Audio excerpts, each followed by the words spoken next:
You're listening to the Backyard TARDIS Random Thoughts Podcast, part of the Red 5 Network.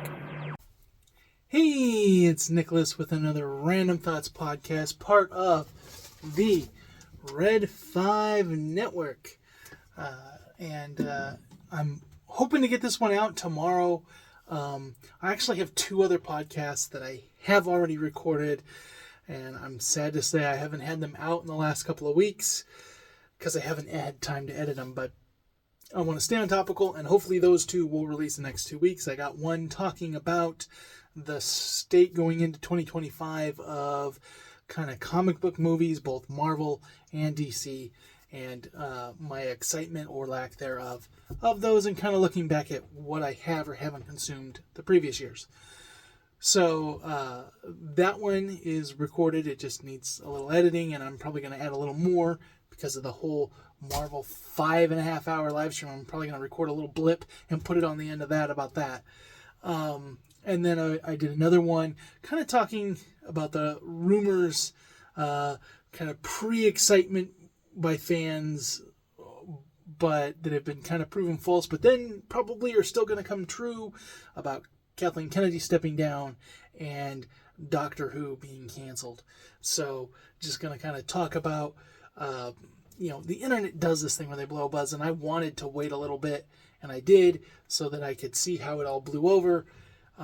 But now it's kind of been sad because I haven't actually edited it and released it, but that should be come out. But today I wanted to talk about the Nintendo Direct that had dropped today. It'll be in yesterday by the time this is posted, hopefully, if I stay up and edit it. But we had a Nintendo Direct, and this was specifically the last hurrah for the Nintendo Switch before the Nintendo Switch 2 Direct, which is coming next month. I actually got excited and thought it was this one, and I forgot that they said it's coming out April 2nd. Yes, me, that's still too close to April Fools to be coming out with that. But anyways, I've seen some online say that this had no business being a Direct.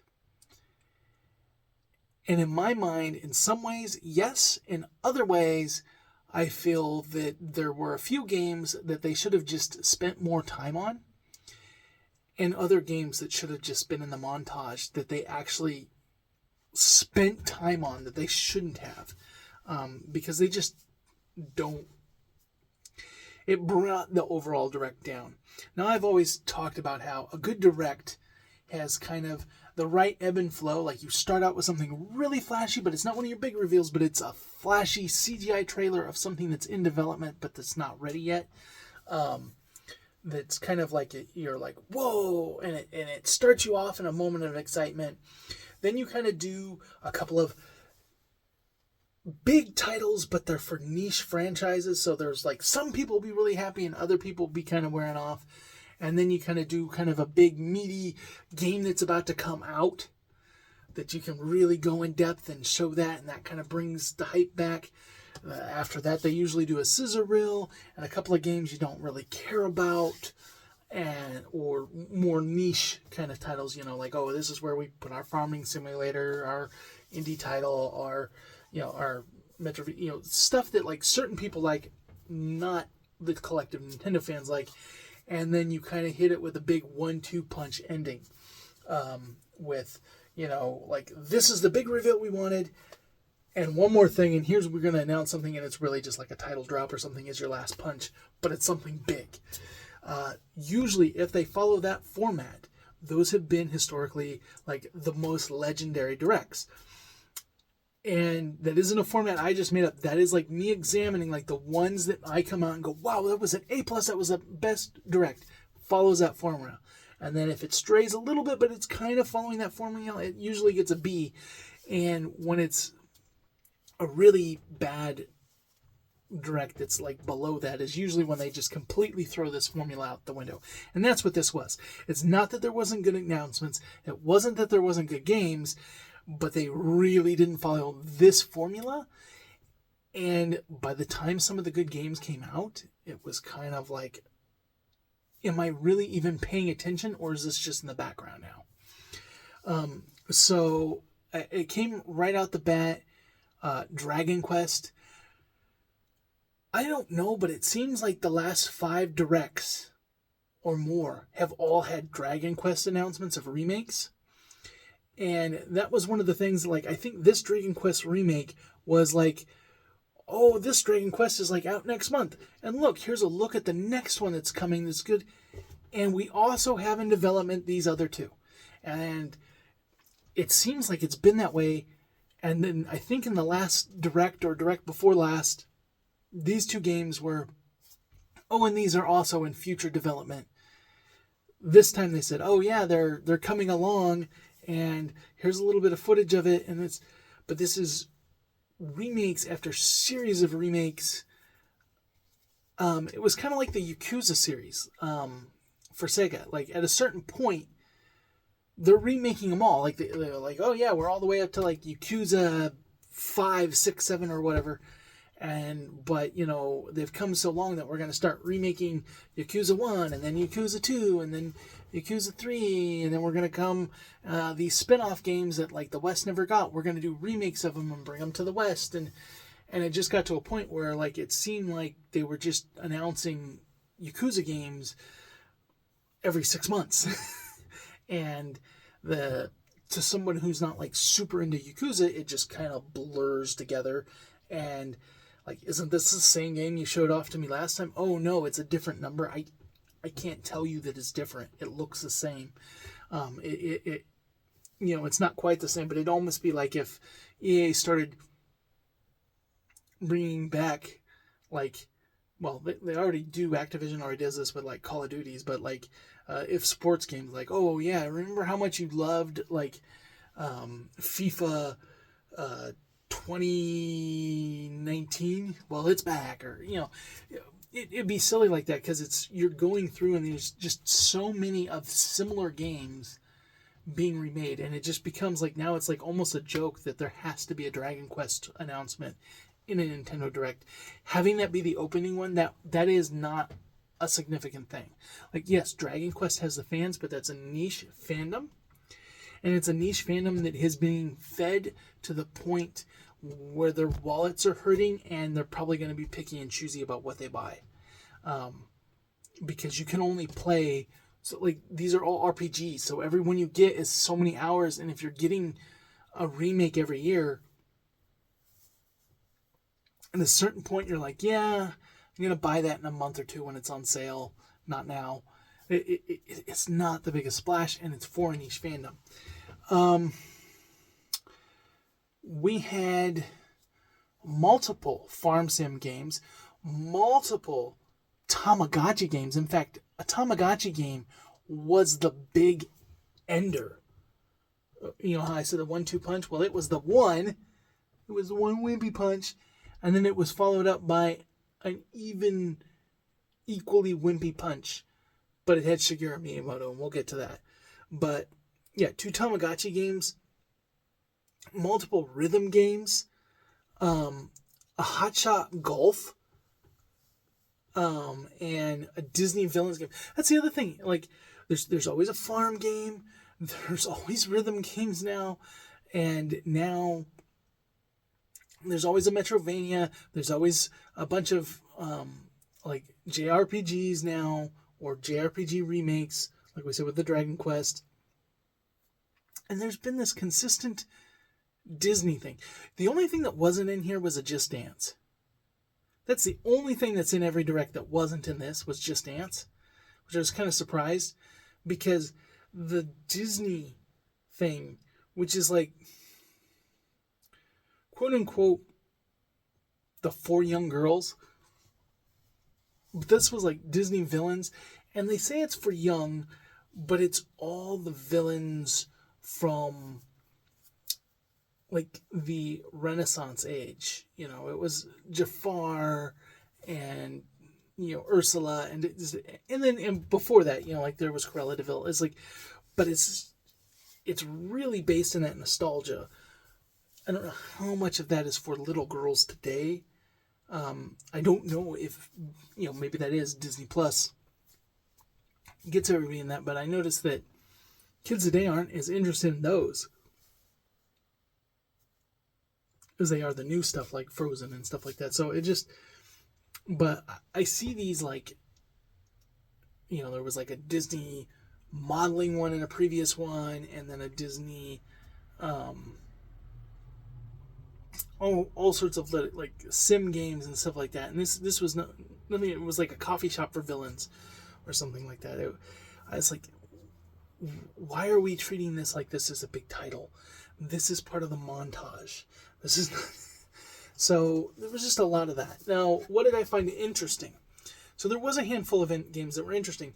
One that was interested me, but I don't know how to feel about it. It was Shadow Labyrinth, which is a guy followed by a little puck. A little puck looks like Pac-Man, like a 3D Pac-Man from Pixels. And he's going through, and like the guy does his attacks, and then they can merge together and become like this kind of beast mutant thing. And they're going through like this alien world and ancient artifacts and gaining powers. And when they consume bad guys, they can almost Mega Man gain their powers or whatever. They power up. And then there's a scene where like the puck goes ahead of it and he makes a waka waka waka waka. Like, okay, he looked like Pac-Man, but he's made, and then it says by Namco, and it says it's a bold new take on Pac-Man. I'm sorry, what? This is like playing Monster Hunter and having a Monster Hunter style game and having like Sonic or Mega Man as your thing that you're throwing out. It's not a bold new take on Pac-Man. It's not Pac-Man. It's putting Pac-Man in a completely different game. Had very much like when they made that Bomberman shooter kind of vibes. But it was 2D and it looked like an interesting game. But the minute that this puck, and he has secret origins that you have to discover, and I'm like, this feels weird to add the Pac-Man name to it, to put this as part of the Pac-Man family. It was just weird. It looks interesting. It's also a little weird. Gradius Origins. This is another collection of classic games, all the Gradius games. Gradius is something that is famous. It is not my favorite shoot 'em up, but it's a classic arcade, and it was a good collection. And one of the things I liked is that they said for all of these different titles, you're going to be able to switch to the different versions of what it was released on. So like arcade, here's the Atari Classic, here's the NES, here's maybe a later version that was on Saturn or Dreamcast or what, They didn't go into specifics, but they specifically mentioned that in each of these games that they listed, there's going to be multiple versions. I really love that. I really love that they did that. I have shoot 'em up games I like better, that I'd probably rather buy. I don't know if I'm going to spend the money on this collection, but I feel like its place in history is historic and noteworthy, and so it was worth at least mentioning in this. Sorry, late. Pokemon Legends AZ. This looked cool, except that the Pokemon Company had already done like a little Pokemon Direct, and this was pretty much the exact same trailer from that. I didn't notice any real new information. The whole daylight-night cycle, you're revisiting the XY area, but you're going to also have the Pokemon from like Silver and some other, like it looks like the starters are going to be from previous games. Nothing... This would have been a cool reveal trailer if this was the reveal trailer, but this was just a recycled from a Pokemon trailer, trying to catch that Nintendo fan that likes Pokemon but not enough to follow the Pokemon channel. So that was kind of weird. The game that... See, they could have gone more into that, and I think it would have been more... The other one was Metroid Prime 4 Beyond. This was really interesting. This alone justifies a direct. And I'm kind of sad that it didn't get one. I honestly think they could have taken the Metroid 2 port that they did on the 3DS. Like, oh, maybe if they ported that to Switch, and you could almost make this the Metroid Direct. Make a Metroid skin and something that. Now, of course, that's budgeting and spending money that they're not spending, so I get why they can't do that. But this game feels like this could be its own, like Legend of the Breath of the Wild sequel, Tears of the Kingdom or whatever it is. It kind of got its own direct and was in other directs. Metroid Prime 4 is the kind of game that can do that. The fact that they didn't tells me that this is probably going, and they didn't give a specific launch date, so this tells me this is going to be the cross-platform game. This is going to be the game that is going to launch the Switch 2. Yes, it's going to be on Switch, and then there's going to be a better version on Switch 2, and I almost expect on April 2nd, we're going to get a bigger, deeper dive, and they're going to show you the betterness of it on Switch 2. So they're dropping it here as like, this is the last hurrah for Switch. Look, we still have great games coming on the way. If you want to buy a Switch now, buy it, because you're still going to have these great games to look forward to, plus all the games that already exist on it. By the time this was in the thing, this should have been like the drop, but the interest level in this direct was so low, the hype train was so low, that Metroid Prime 4, which in itself should make it a knockout direct. I mean, if you launch with a new Mario, a new Zelda, or a new Metroid, it should be an incredible direct.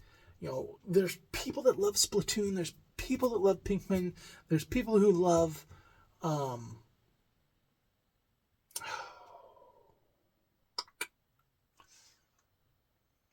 had it and it just went away. But, you know, Splatoon, Pikmin, that kind of games. Oh, the animal one. Animal Crossing. I don't know why. I'm tired. My brain couldn't think of that.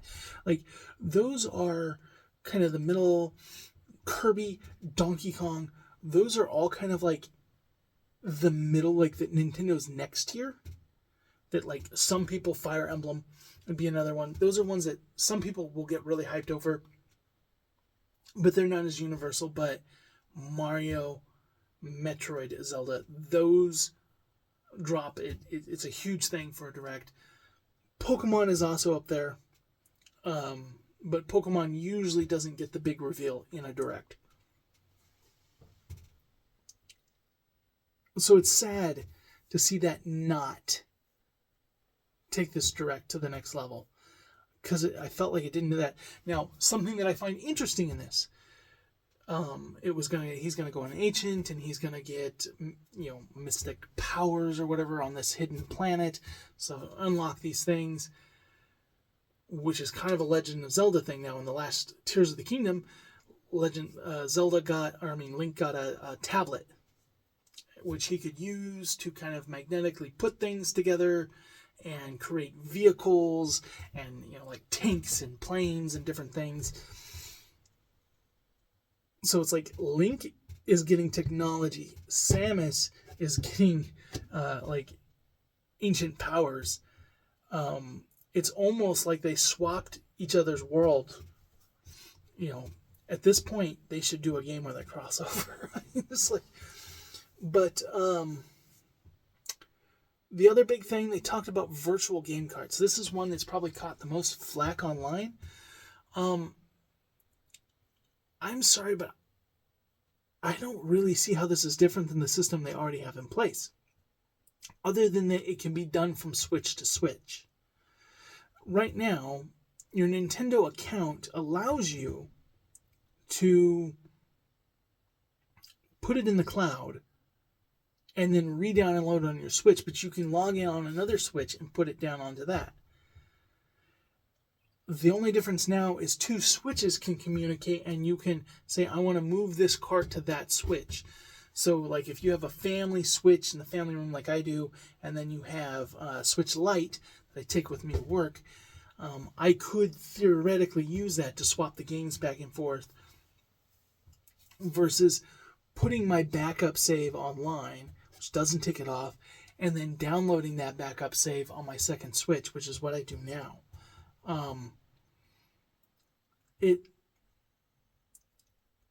It almost made it like maybe that's too complicated and people don't realize they can do it. And so they're simplifying, dumbing it down, and they're making it so that it works when you're in a non-internet environment. If you have two Switches, you can swap them back and forth. I felt like if this was the concept that they started with when the Switch launched, it would have been a good idea. It would have made it unique. It would have... But they already have this solution. So I don't feel this is for the Switch at all. This is for the Switch 2. And I have a feeling that the current way you can do it on the Switch, I don't know if that's going away, but I don't think it's going to be something you can do on the Switch 2.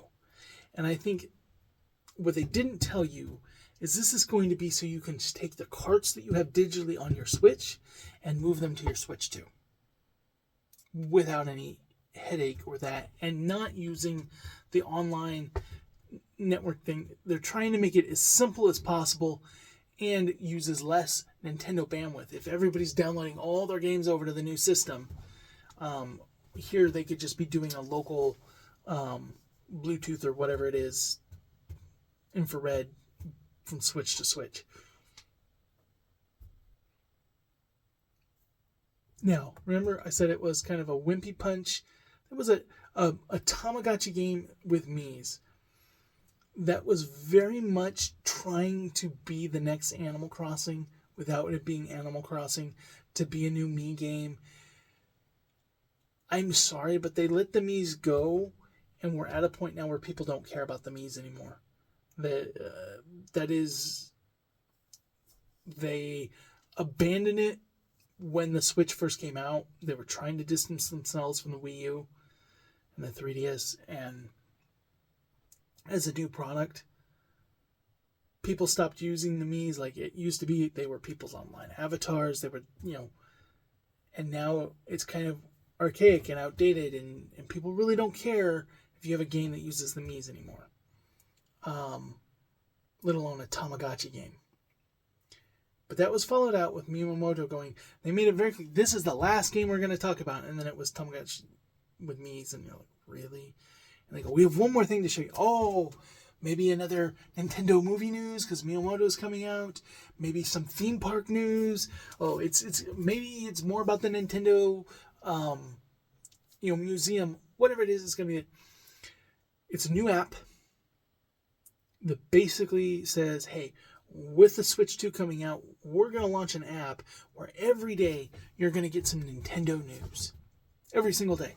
And if it's not some new announcement or some DLC that's going to be available or something like that, it's going to be something historical, like some game fact, or hey, and this year this game released, it's its anniversary, it's going to be on sale today. It's just going to be a way for Nintendo to push you ads. And honestly, I'm going to rather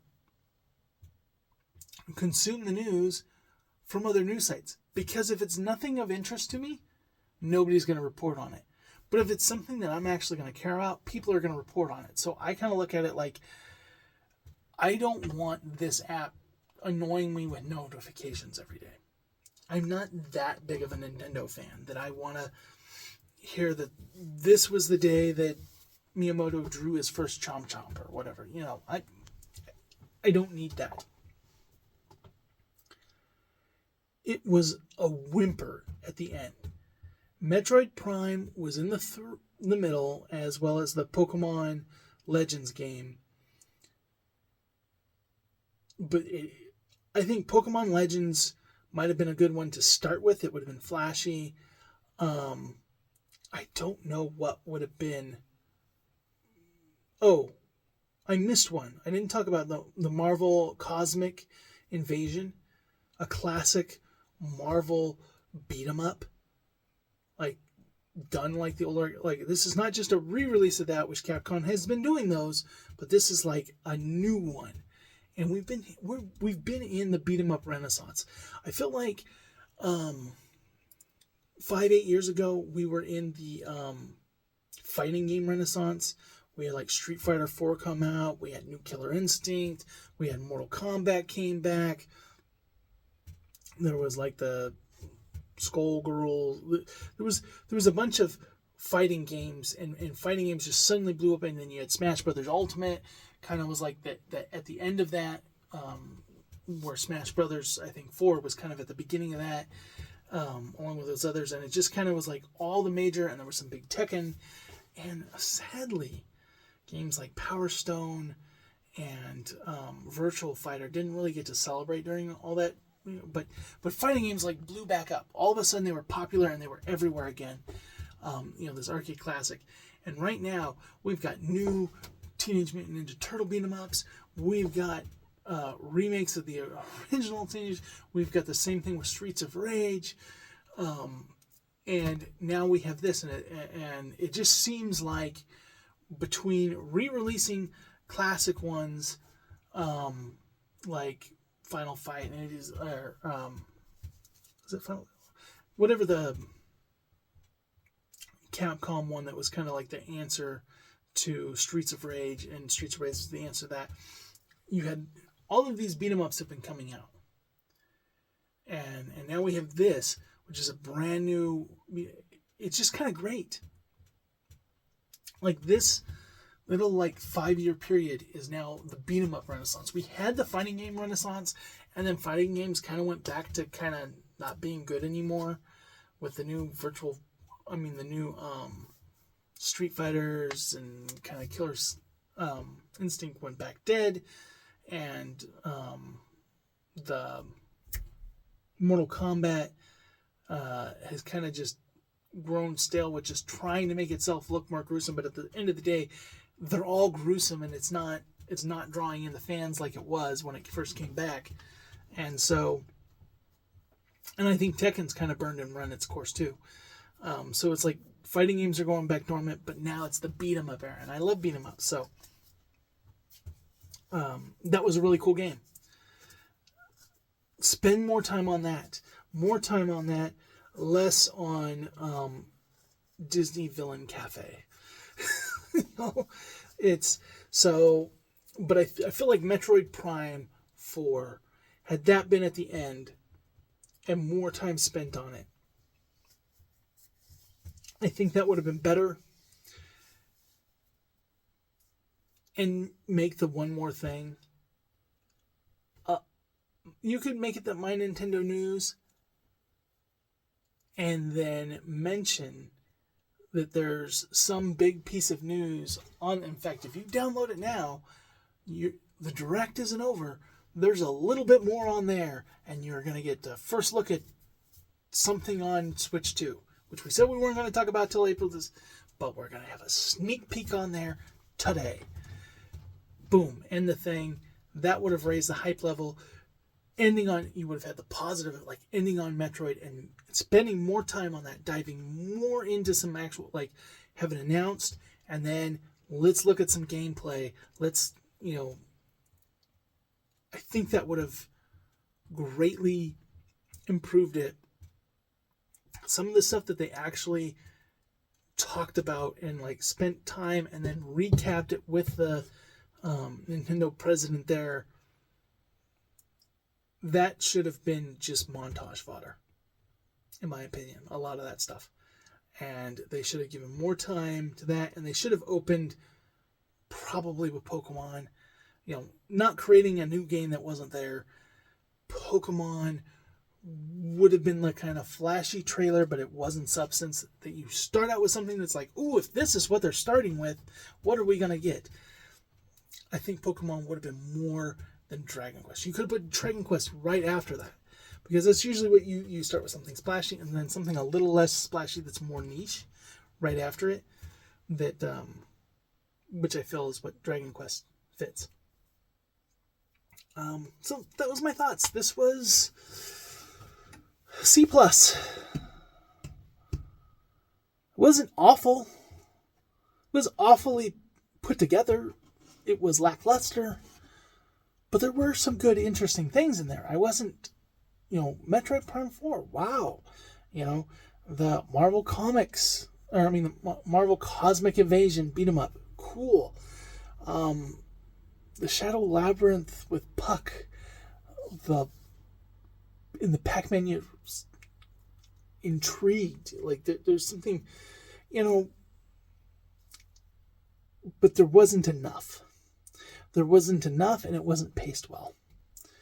And honestly, if you'd made it 5 minutes shorter and just put some of that stuff in a scissor reel, it would have come off better.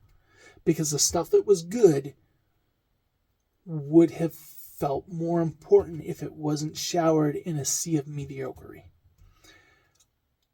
I like farm sims. You don't need to show 2 or 3 in a direct.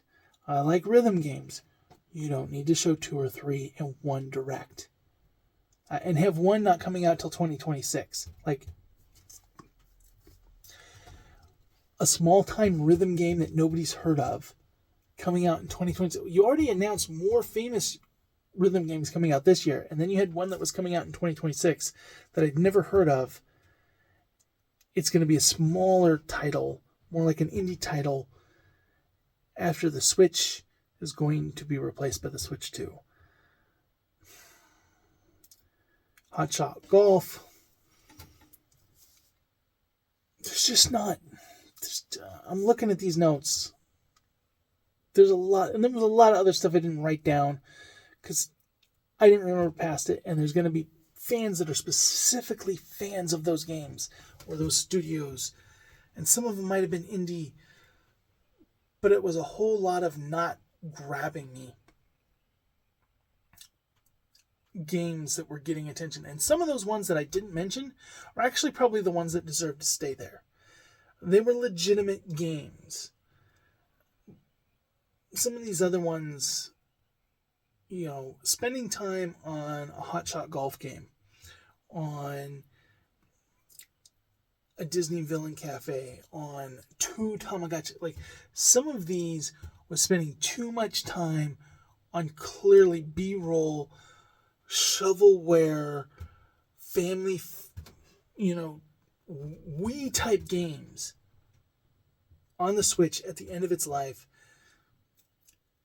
These all felt like they belonged with Just Dance in a scissor reel. So,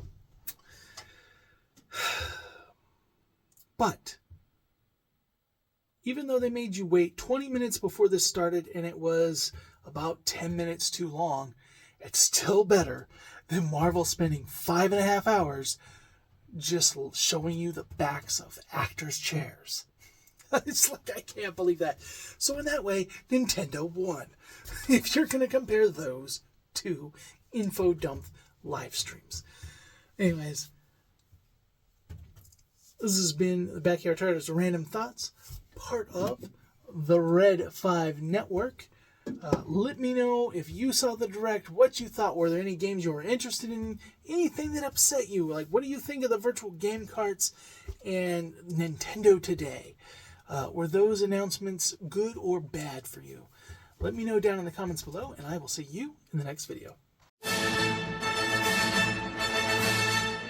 Greetings, listener. Just a reminder that the podcast you just heard is a proud member of the Red 5 Network family. Red 5 Network offers you a great variety of shows you'll be sure to love. So the next time you're itching for quality content, make sure you head over to Red 5 Network. You'll find this podcast along with a whole lot more. All wings report in. It's the Red 5 Network.